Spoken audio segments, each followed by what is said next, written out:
السلام عليكم ورحمة الله وبركاته. اليوم هو الاحتفال بعيد المولد النبوي، ذكرى المولد النبوي الشريف. فالمسجد الإبراهيمي مفتوح جميعا، كل أروقته أمام المصلين المسلمين، ونحن ندخل من الباب الخلفي. في الأيام العادية ممنوع للمسلمين أن يدخلوا هذا الباب.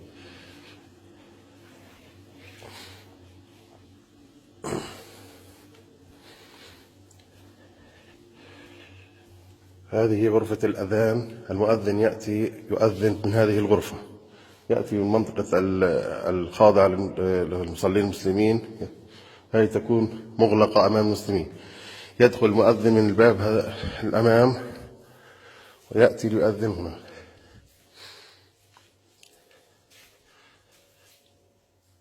هذا مقام سيدنا يعقوب عليه السلام.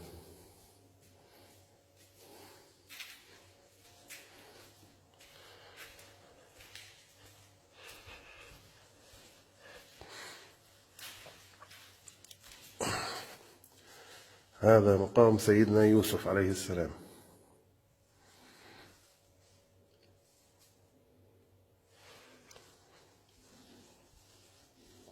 هذه المنطقة تسمى اليوسفية. ندخل من هنا.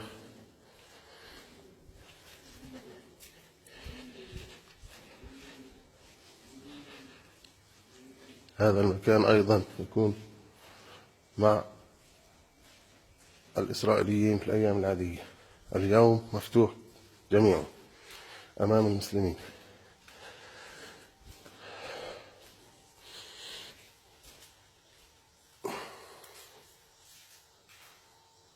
هذا هو مقام سيدنا يعقوب من الداخل،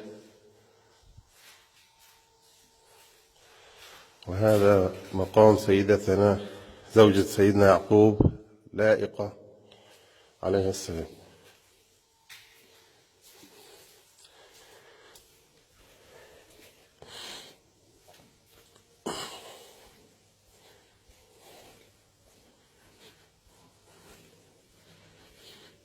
ندخل من هنا. هذا مقام سيدنا إبراهيم الخليل له. هذا هو مقام سيدنا إبراهيم من 3 جهات مكشوفة، من هنا ومن هنا. هذا هو مقام سيدنا إبراهيم الخليل عليه السلام. وهذا مقام سيدتنا سارة زوجة سيدنا إبراهيم عليه السلام من المنطقة الداخلية.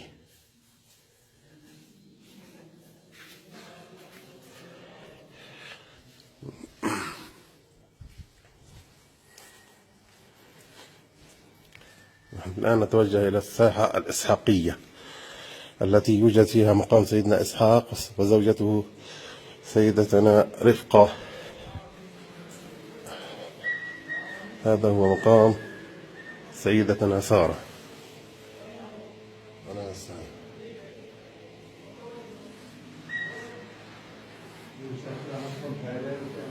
هذه الخارج تسمى الجوالية. ندخل إلى الإسحاقية من هنا. هذه الساحة الإسحاقية يوجد فيها مقام سيدنا إسحاق وزوجته سيدتنا رفقة عليهم السلام.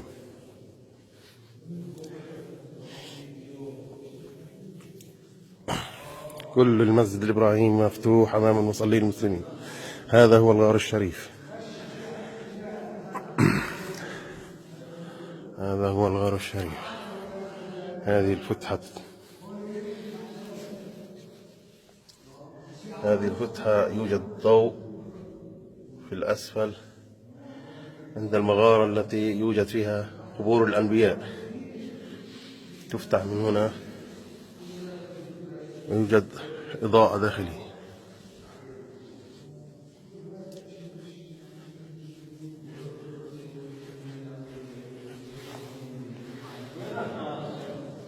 هذه مقام سيدنا إسحاق عليه السلام.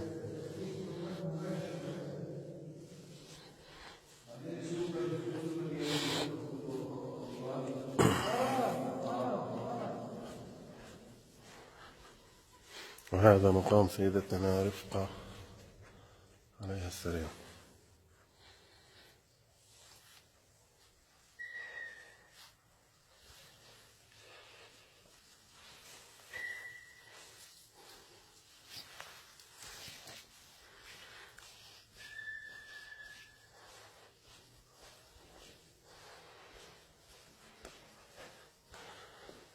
نرجع من المدخل الخلفي إلى مقام سيدنا إبراهيم الخليل. 3 شبابيك تؤدي إلى مقام سيدنا إبراهيم الخليل.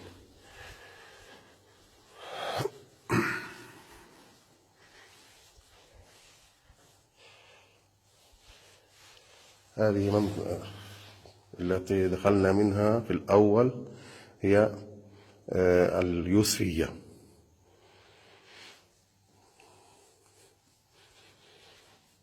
كل أروقة المسجد الإبراهيمي مفتوحة أمام المصلين المسلمين. اليوم الاحتفال بعيد ذكرى المولد النبوي الشريف.